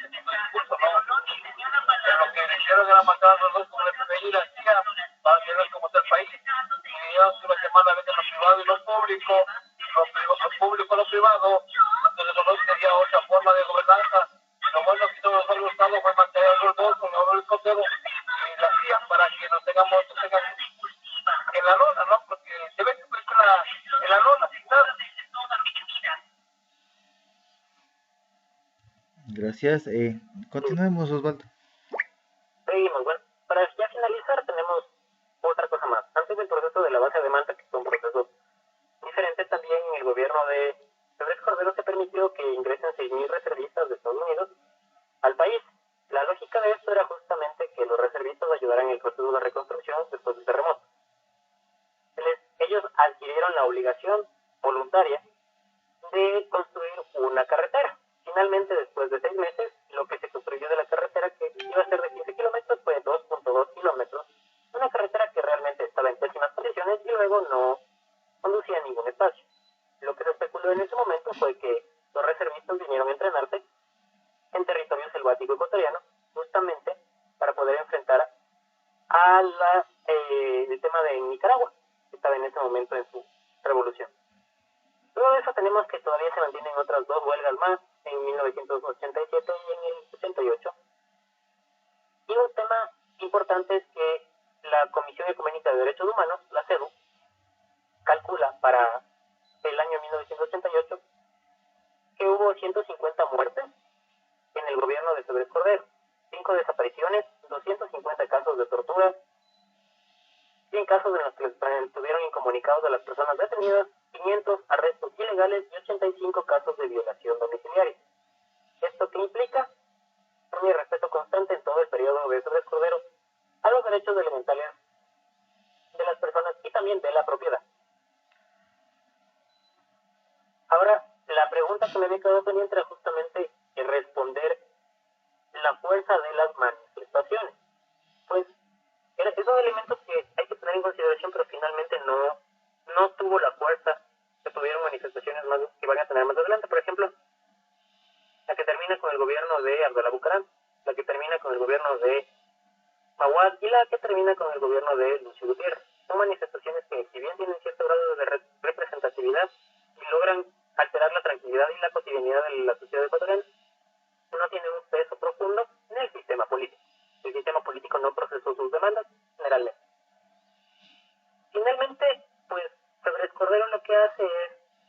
gobierno, y como les había mencionado, el hecho de haber dejado la flotación de los tipos de cambio y los tipos de interés llevó a que en mayo de 88 el sobre cotizara en 500 sucres por dólar. Es un tema si recuerdan, habíamos empezado con 66, entonces es como un 10.000% más. Así que esa es una consideración que realmente hay que tener en cuenta. Una de las buenas obras del gobierno de Febres Cordero fue justamente la construcción del Hospital Baportis, como les había mencionado, y obras de infraestructura. Entre esas tenemos, no es una carretera, si mal no estoy, es una autopista, la vía perimetral en Guayaquil. Justamente después de esto, Febres Cordero se lanza como alcalde de Guayaquil, coincidencialmente realizando varias obras de infraestructura importantes en Guayaquil. Tenemos que también, pues, la crisis ya era terrible y tremenda. Finalmente tenemos dos indicadores importantes de los pocos que se pueden rescatar de esa época, porque no existían indicadores económicos como hay ahora, que el desempleo pasó del 5.7% en el 80 al 13%, casi 14% en el 87. El subempleo pasó del 49 al 58. Entonces, los indicadores económicos, bueno, dos indicadores macroeconómicos importantes que son el tipo de cambio y el empleo, nos dan la pauta de que el gobierno de Febres Cordero realmente tampoco tuvo un éxito económico. Pudo deberse a muchos factores, entre ellos la ruptura de los oleoductos pesados, la ruptura del oleoducto transecuatoriano, porque el OTP es nuevo, pero pues realmente, como ellos mismos reconocen, el plan de desarrollo que ellos tenían hasta el 88 no se cumple, y los indicadores económicos pues, indican eso. También las violaciones de los derechos humanos indican todo este proceso autoritario de los gobiernos de Cordero. Sería que le dejamos hasta ahí para avanzar en el siguiente, lo que va a hacer Borja y Sixto Grama. Genial.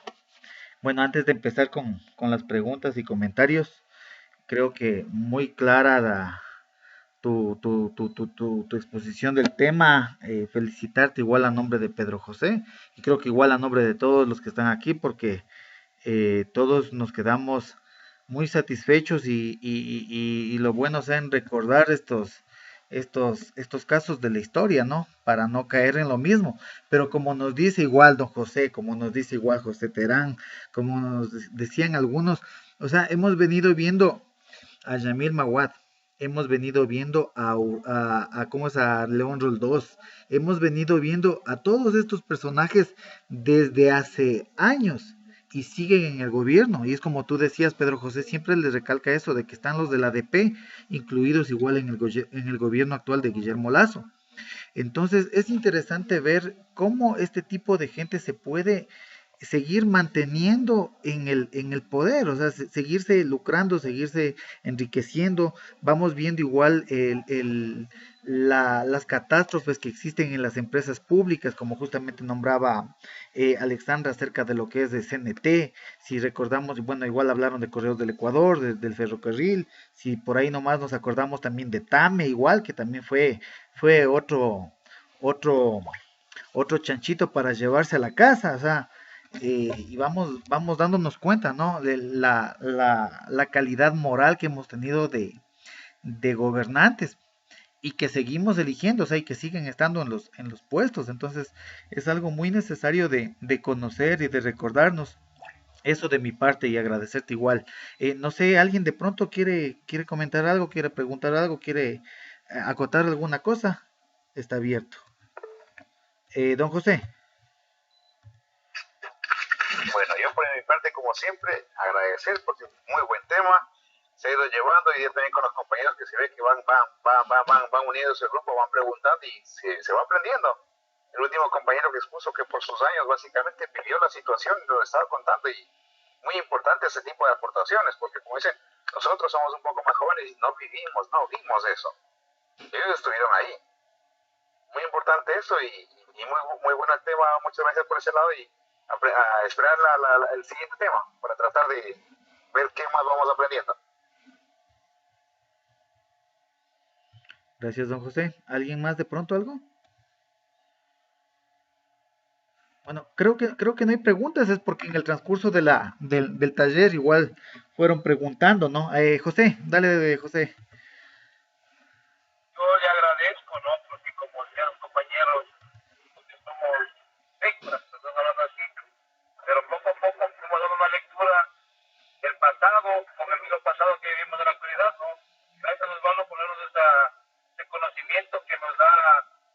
conocer cómo se manejan los poderes políticos y cómo juegan con nosotros, ¿no? De una manera pedagógica, de la mejor manera, creo. Nosotros digo mis muchos a todos, ¿no? Te agradezco, Pablo. A ustedes, muchas gracias. Gracias, José. Marco, dale.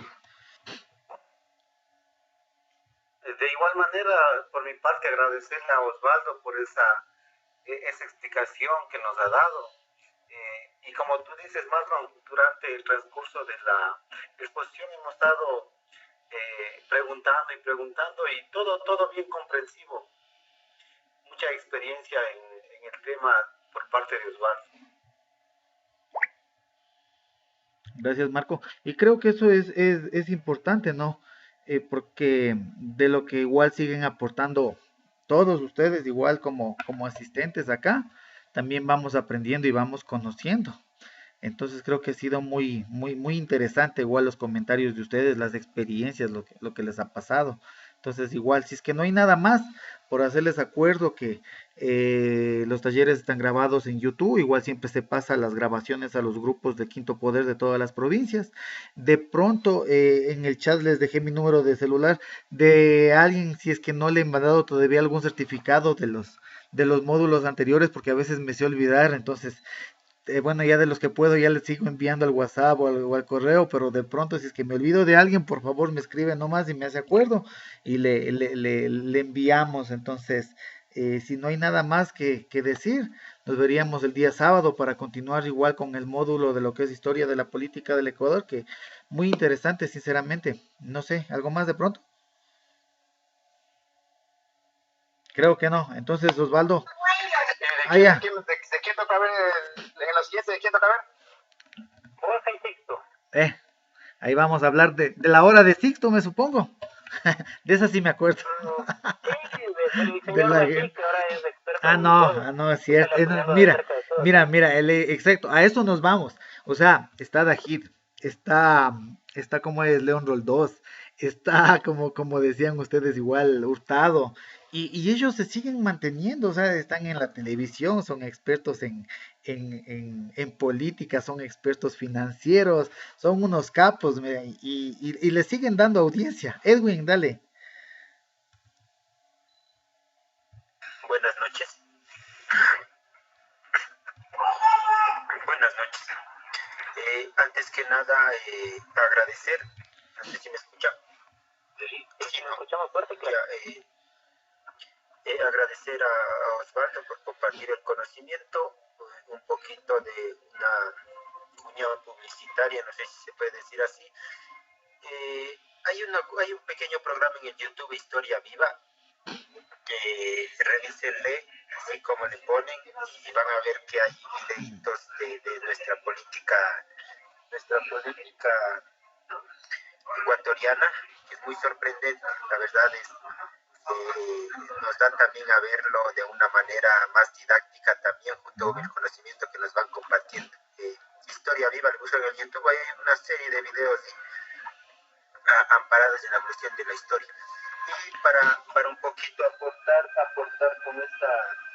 con la temática que estamos ahora viviendo, pues que estamos aquí aprendiendo, me parece muy importante conocer, como nos dice la parte de la publicidad de Rafael Correa, conocer la historia para no volver a repetir, pero que no se quede solamente en esa parte publicitaria, sino que más bien sea una parte de que cada uno lo vaya organizando conforme va desarrollando nuestra sociedad. Entonces, en todo esto creo que el factor importante en todos estos que nos han comentado en estos días siempre está no por la falta de experticia, sino más bien por la falta de ética y moral en el manejo del sector público. Creo que eso es lo más importante, trabajar, y la manera más fundamental de trabajar es a través de esto, de conocer y de irse formando. Eso nomás, gracias. Gracias, Edwin. Don José. solamente acotando algo que decían, por ejemplo, y es verdad, a las viejas momias políticas, como siempre nos debemos dar cuenta, solo les dan cabida y los que más promocionan es en los medios convencionales o masivos, Incoavisa, Teleamazonas, es en donde más salen. Por eso al menos yo desde 2019, puro medio convencional, nada más. Y como dijo el compañero de Historia Viva, tiene buenos aportes. He estado buscando, porque sí, buscando en los medios comunes no hay nada. Simplemente cada gobierno de esos, uno ha sido mejor que el otro y nos han metido maravillas. Eso sí. Bueno, entonces, si no hay nada más, como dijimos, agradecerte Osvaldo, igual a nombre de Pedro José. Gracias por compartir tus conocimientos con nosotros, por recordarnos. Ah, ya. Hola, hola Rocío. Gracias. Entonces creo que todos estamos satisfechos, Osvaldo, y mejor agradecerte. Entonces nos veríamos el día sábado igual a las 7 de la noche.